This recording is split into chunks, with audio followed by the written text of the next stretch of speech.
আল্লাহ পাক আজকে আপনাকে হয়তো 1 কোটি টাকা দিয়েছেন, কালকে আল্লাহ না করুক 1000 টাকার জন্য মানুষের কাছে হাত পাততে বাধ্য করতে পারেন আল্লাহ পাক। এমনও কিন্তু দিন আসতে পারে, দিন সবার সবসময় সমান থাকে না।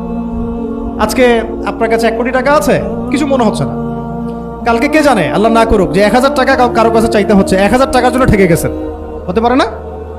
রিজিককে মানুষ তাজিম না করলে রিজিক দূরে চলে যায়। দুটো বিষয় খেয়াল রাখবেন, দুটো বিষয়। এক হচ্ছে মাঝে মাঝে মনের মধ্যে কিছু আমল করার ইচ্ছা আসে না?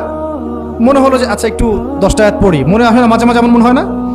ওই সময় এই যে মনের মধ্যে যে এই ইরাদাটা জাগ্রত হওয়া, এটাকে আমরা বলি ওয়ারিদ। অন্য ভাষায় আপনি বলতে পারেন মেহমান। কি বলতে পারেন? এটা আল্লাহর পক্ষ থেকে আপনার কলবের মধ্যে মেহমান হিসেবে এসেছে। এখন আপনি যদি আমলটা করেন, সেই মেহমান বারবার আপনার কলবে আসবে। যদি আপনি ওই সময় আমলটা না করেন, মেহমান চলে যাবে, মেহমান অসম্মানিত হলে পরে আর আসবে না।